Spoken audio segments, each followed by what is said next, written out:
Hola, buenas tardes a todos. Vamos a resolver el examen EBAU Castilla y León del año 2023, convocatoria ordinaria. Como veis, son un mogollón de ejercicios, así que vamos a darle caña a esto. El primer ejercicio dice, la distancia al Sol desde la Tierra y desde Marte son 1,466 por 10 elevado a 8 y el otro. Calcule la velocidad orbital de Marte y la masa del Sol. Periodo de traslación terrestre T igual a 365 días.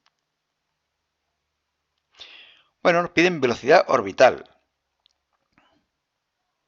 Lo que hacemos es deducir la ecuación que todos conocéis, como igualando fuerza de atracción gravitatoria con fuerza centrípeta y despejamos la velocidad orbital. Pero también sabemos que la velocidad es constante y por lo tanto igual a espacio partido tiempo. V cuadrado sería por lo tanto 4pi cuadrado de r cuadrado de t cuadrado, pero también el cuadrado de esto, es decir, gm masa del Sol partido el radio de la órbita. De aquí podemos deducir la masa del Sol, que no la sabíamos. Esto lo sacamos a través del periodo de rotación, de traslación de la Tierra. Y nos da un valor de 1,88 por 10 elevado a 30 kilogramos. A partir de ahí podemos calcular la velocidad orbital de Marte. 23.457 metros por segundo. Echando leche. Bueno, segundo ejercicio. Como veis son muchos, pero son cortos. Un satélite artificial de 100 kilogramos describe una órbita circular alrededor de la Tierra. La gravedad en un punto de la órbita es la mitad que la gravedad en la superficie terrestre. Determinar el valor de su energía cinética y potencial. ¿En qué nos vamos a basar? En que la gravedad es igual a la constante de gravitación, la masa de la Tierra y el radio de la Tierra o de la órbita, dependiendo de donde estemos, si en la superficie de la Tierra o en la órbita. Bueno, nos dicen que la gravedad en la superficie es el doble que la gravedad en la órbita, por lo tanto, 2. Esta expresión, empezamos a quitar cosas que están arriba y abajo, numerador y denominador, y nos queda radio de la órbita al cuadrado dividido el radio de la Tierra al cuadrado. Por lo tanto, el radio de la órbita será esto de aquí, como lo conocemos, obtenemos el valor del radio de la órbita del satélite. Energía cinética, un medio de mv cuadrado, sustituimos, calculamos y obtenemos un valor de 2,22 por 10 elevado a 9 de julio, siempre positivo. Lo mismo que energía potencial, siempre negativo. Fijaros que la energía potencial va a ser el doble de la energía cinética, pero con signo contrario, con signo negativo siempre. ¿De acuerdo? Eso en principio siempre es así. Vamos al tercero. Dos cargas puntuales, Q1 y Q2, se encuentran en la posición 0,1 aquí y 0,-1 aquí.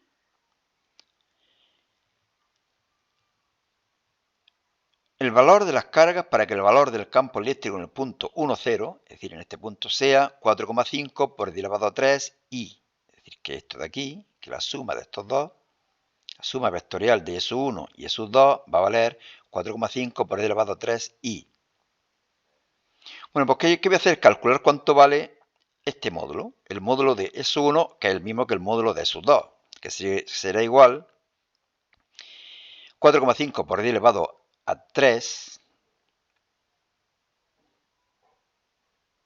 será igual, esto de aquí, será igual al doble de S1 por el coseno de 45. Aquí lo conozco todo, menos Q, Q1 en valor absoluto. Y me da un valor de 7,07 por 10 elevado a menos 7 coulombs. Las dos cargas deben ser iguales, deben tener igual módulo, ya que en caso contrario el campo eléctrico total tendría también componente vertical. Es decir, si este campo, en vez de ir hacia allá, fuera hacia acá o hacia acá o hacia acá, pues tendría una componente vertical. Y las cargas deben de ser positivas porque si fuera negativa, el campo eléctrico total estaría dirigido hacia la parte negativa del eje X. Estaría hacia allá. Bueno, pues Q1 igual a Q2 igual a 7,07 por 10 elevado a menos 7 coulombs. 4. Tenemos tres hilos conductores, paralelos, rectilíneos y de longitud indefinida. Serían estos tres hilos, ¿de acuerdo? El que tiene la puntita es como si fuera una flecha, una punta de una flecha hacia afuera, mientras que las de la cruz van hacia adentro. Es decir, repito, punta hacia afuera, cruces hacia adentro. Triángulo equilátero de 30 centímetros de lado. Esto vale 30 centímetros. Y este ángulo es 30 grados. Claro, triángulo equilátero, 60, 30. Por dos de ellos circulan corrientes eléctricas de 2 amperios en el mismo sentido. Ver figuras, tanto en este de aquí como en este de aquí. 2 amperios hacia adentro. Determine la fuerza por unidad de longitud que experimenta el tercer hilo, este hilo de aquí, si por él circula una corriente de 3 amperios en sentido contrario a los anteriores. Cuando el sentido es contrario, se produce una repulsión. Estas dos fuerzas serían de igual módulo y son repulsivas ya que sus sentidos son contrarios. Este va hacia adentro del folio de la pantalla, mientras que esta corriente va hacia afuera. Las componentes horizontales se anulan, las verticales se suman, evidentemente. La componente horizontal de F1 sería hacia la derecha, la componente horizontal de F2 sería hacia la izquierda y se anulan. Por lo tanto, solamente vamos a tener que tener en cuenta la componente vertical y multiplicarla por 2. Es fuerza por unidad de longitud, por lo tanto, F1 partido L, que será igual a F2 partido L módulo, será igual a mu sub 0 y sub 1 y sub 2, 2 pi r, lo conozco todo, 4 por 10 elevado a menos 6 newton. Es lo que vale esta fuerza o esta fuerza por unidad de longitud. F será igual al módulo de F1 por el coseno del ángulo y multiplicado por 2. Nos da un valor de 6,93 por 10 elevado a menos 6 J newton. Conductores, conductores. Parecido a lo de ayer, ¿verdad? Muy parecido a lo de ayer. 5.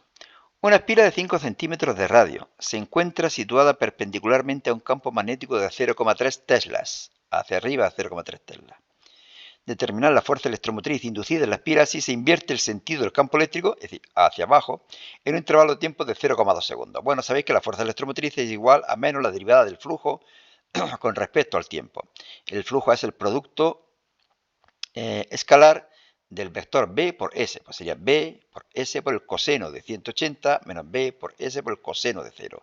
En este primer momento, el ángulo formado por el vector superficie y el campo magnético es 0, mientras que aquí tendrían un ángulo de 180.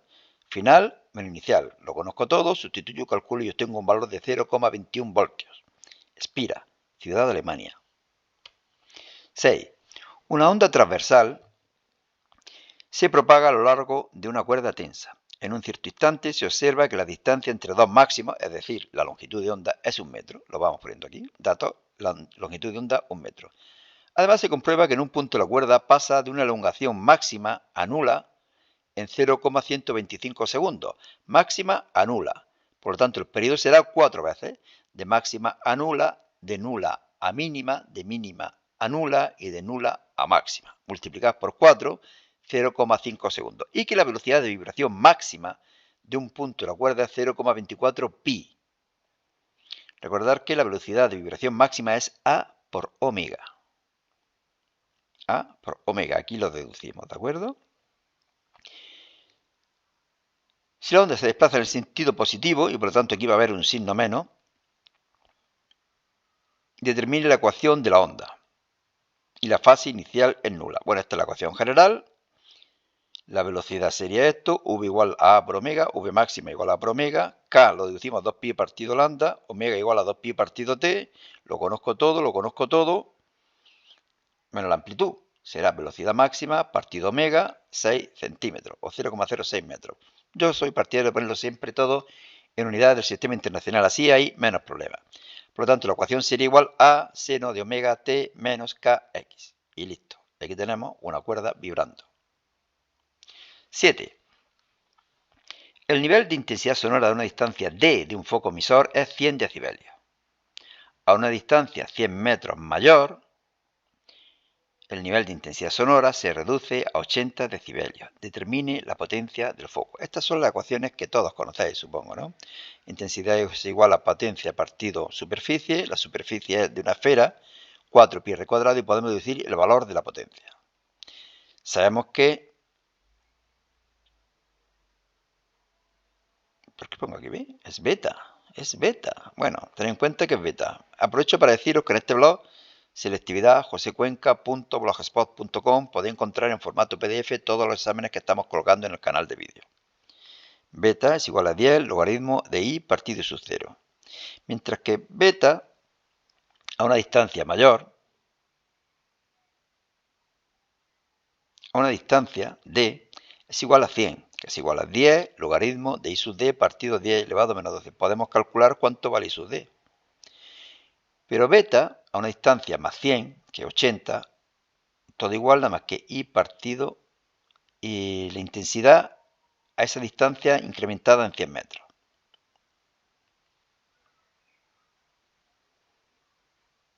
Podemos calcular cuánto vale I sub D, 0,01, y podemos calcular cuánto vale I sub D más 100, 0,0001. Potencia. La sacamos de aquí y la sacamos de aquí. Es decir, planteamos la ecuación esta de aquí para una distancia y para otra. ¿Por qué? Pues porque vamos a tener dos incógnitas. Vamos a tener como incógnita P y vamos a tener como incógnita D. Bueno, un sistema de ecuaciones y de aquí despejamos cuánto vale D y cuánto vale P.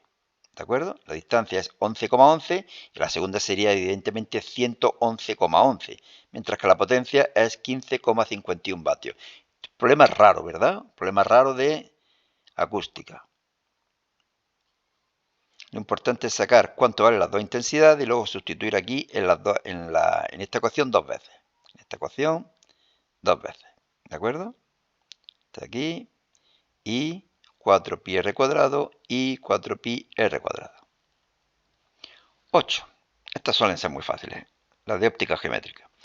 Un rayo láser incide desde el aire sobre la superficie plana de un material con índice de refracción 1,55. El rayo incidente y el reflejado forman entre sí un ángulo de 60 grados. Incidente y reflejado 60 grados, vale, por lo tanto esto es 30. Dibuje el diagrama de rayos correspondiente y calcule el ángulo que formará el rayo refractado con el rayo reflejado en el aire. El refractado con el reflejado. Bien. ¿Qué es lo que hacemos primero? Calcular este R, el ángulo de refracción, ley de Snell, segunda ley de Snell. Nos da un valor de 18,82, es decir, esto es 18,82. Pues ¿cuál será este ángulo? Pues 90 menos 18,82, y esto hay que sumarle esto de aquí, que es 60, y me da un valor de 131,18. Como veis, bastante fácil. 9. Se dispone lente delgada, un problema de lente delgada. Se dispone de la lente convergente, distancia focal 5 centímetros. 5 centímetros, parece que podemos hacerlo todo en centímetros. Determina el tamaño de un objeto, es decir, Y, que está situado 20 centímetros delante de la lente, es decir, S igual a menos 20 centímetros. Distancia focal 5 centímetros, forma una imagen de 3 centímetros de altura y prima igual a menos 3 centímetros. ¿Por qué pongo menos 3? Pues porque la lente va a ser convergente y el objeto está volcado hacia abajo, es decir, invertido. Esta ecuación todos lo conocéis, lo hacemos todo menos S' y deducimos un valor de 6,67. 6,67 a la derecha y por lo tanto imagen invertida. Podemos calcular ahora ya Y, resulta ser 9 centímetros. Objeto, imagen. La imagen es, como veis, menor, invertida y real. La imagen es real puesto que se cruzan los rayos y no las prolongaciones. Pasamos al 10, como veis también bastante fácil. El número de núcleos de un isótopo radiactivo varía con el tiempo según se muestra la gráfica. Calcular el periodo de semidesintegración y la actividad después de 12 años. Bueno, con esta gráfica, ¿qué es lo que tengo que hacer? Irme a cuando el número de núcleos iniciales haya pasado a ser la mitad. Este es 1000, aquí estará 500, tiro para acá, tiro para abajo, y el periodo en años será aproximadamente 5 años. Estamos en medio más o menos. De la gráfica deducimos que el periodo de semidesintegración es 5 años. El número de núcleos iniciales es 1000 núcleos. Bueno, pues podemos calcular cuántos quedan después del tiempo que me dicen, después de los 12 años. ¿Cuántos núcleos quedan? Esta es la ecuación de la ley de desintegración radiactiva y me quedarían 189 núcleos. Ya podemos calcular la actividad que tendrá a los 12 años. Lambda por n, logaritmo reprimido por 2, periodo de desintegración, n. ¿Cuánto n hay? 189, así que listo. El tiempo, evidentemente, el periodo de semidesintegración lo pasamos de años a segundos para obtener la actividad en becquerelios. Pero qué niña más bonita. ¿Sabéis quién es, no? María Salomea Sklodowska-Curie. 11. Último de los pequeños ejercicios. Al iluminar una lámina metálica, efecto fotoeléctrico, con luz de longitud de onda superior a 1,1 por 10 elevado a menos 6, deja de producirse el efecto fotoeléctrico. Es decir, que esta es la longitud de onda umbral. Calcula el trabajo de extracción, lo calculamos así. Trabajo igual a H por F sub 0, o lo que es lo mismo a H por C partido lambda sub 0. y nos da un valor de 1,8 por 10 elevado a menos 19 julios. Esa es la energía mínima que tienen que tener los fotones para provocar el efecto fotoeléctrico. También hay que calcular la energía cinética máxima cuando se ilumina con una longitud de onda de 2,7 por 10 elevado a menos 7. Ecuación de Einstein, despejamos de aquí la energía cinética y me da un valor de 5,57 por 10 elevado a menos 19 julios. Seguimos. Razones si la siguiente afirmación es correcta. El valor de la energía mecánica de un satélite que orbita alrededor de un planeta es la mitad del valor de su energía potencial. Verdadero. Aquí deducimos el valor de la energía potencial, aquí el valor de la energía mecánica, que como vemos, este valor de aquí es la mitad que este valor de aquí. Por lo tanto, verdadera. B2. Dos partículas A y B de igual carga y masa se mueven en la misma dirección y entran perpendicularmente en el seno de un campo magnético uniforme. Si la relación entre sus velocidades v sub b es igual a doble de v sub a, ¿qué relación existe entre los radios de sus trayectorias y entre las frecuencias de los respectivos movimientos circulares? Bueno, llegamos a esta ecuación de aquí que todos conocéis, igualando la fuerza ejercida por el campo magnético con la fuerza centrípeta. De aquí deducimos el valor de V, que sería igual a 2πr partido t, o lo que es lo mismo 2πr por F.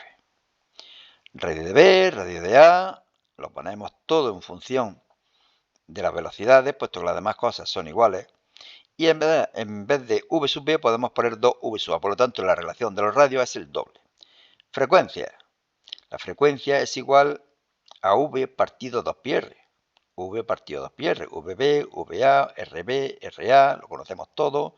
Ponemos uno en función de otro y nos da un valor de 1. Es decir, la relación entre las frecuencias, 1.